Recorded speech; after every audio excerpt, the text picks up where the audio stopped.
Biz Word'da şekil sizishni ko'rib o'tdik. Biz bu şekil sizish mashg'uloti orqali nurg'un diagramma shakllarni sizib ishlatalaymiz. Endi Word'da ba'zi tayyor shakl qurilmalari oldin ta'minlangan. Bu orqali biz ba'zi grafiklarni nihoyat osonlikla to'ldirib ishlatalaymiz. Bu bizga zo'r qulayliklarni olib keldi. Bu Smart Art nomidagi shakllar. Biz buni ishlatishni amaliy misollar orqali ko'rib boqaylik.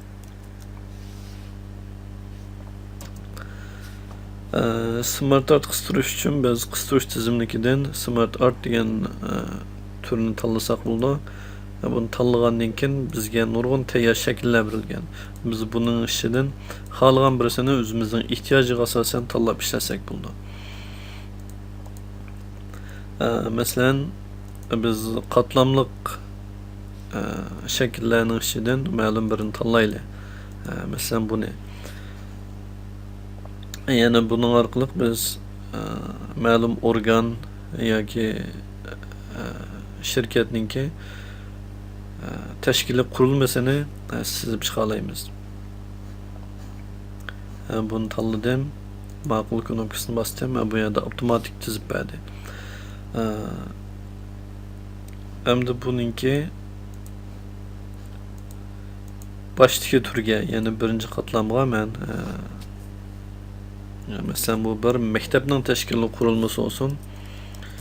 Mektep memuriyeti. Bunu yazay. Bu turni o'chirib o'tay. Mektep memuriyetining ichida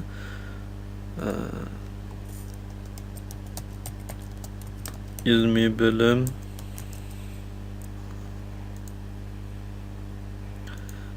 ondan maliye bölüm,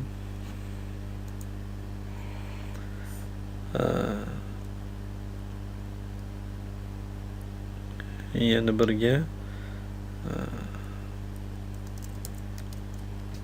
orqisab ta'minot bölüm deganga o'xshash bir turni qitib qo'yay. Bu shirkatningki umumiy qurilmasi olsun, yana bosh ishxonaning qarmog'ida maktab ma'muriyatida 3 dona bölüm bo'lsin. Endi biz buning ichiga yana tarmoq bölümlarni qo'shaylik. Masalan, ilmiy bölümning ostida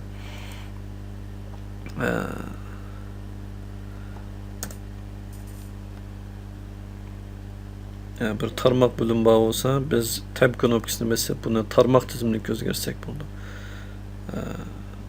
Hozir bu orqisab ta'minotning ostiga kirib qoldi. Shuni biz buni o'chirib o'tib, ilmiy bölümning keyniga bir interni qo'ysak, yana bir tarmoq tizimlik qo'shish uchun yana tab knopkasini bosamiz. Ilmiy bölümning ostiga bir tarmoq bölüm qurildi. Buningkiga ictimai penler o'qitish gruppasi deb yazaylik.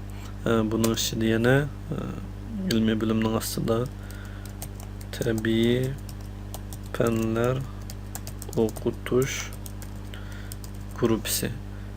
Uningdan boshqa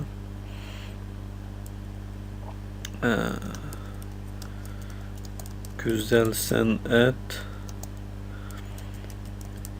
tantarbiya, o'qitish gruppasi degan tur bo'lsin.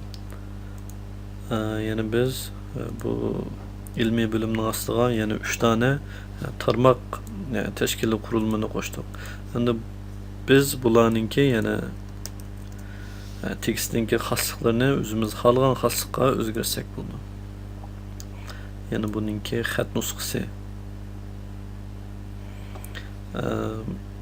Xatningki cho'ng kichikligi deganga o'xshash.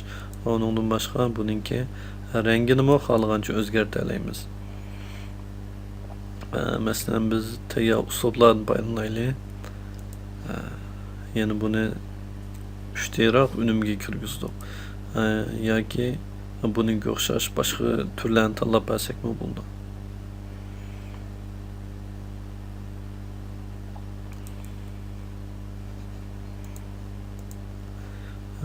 Buningki rengini o'zgartaylik.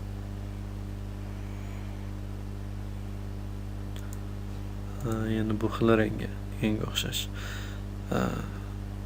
Yani Smart Art'ta biz xohlagan shaklni qistirib, undan keyin tahlab ishlasak bo'ladi. Biz bu orqali tez suratda ba'zi qurilma shakllik grafiklarni chizib mazmunlarni to'ldira olamiz.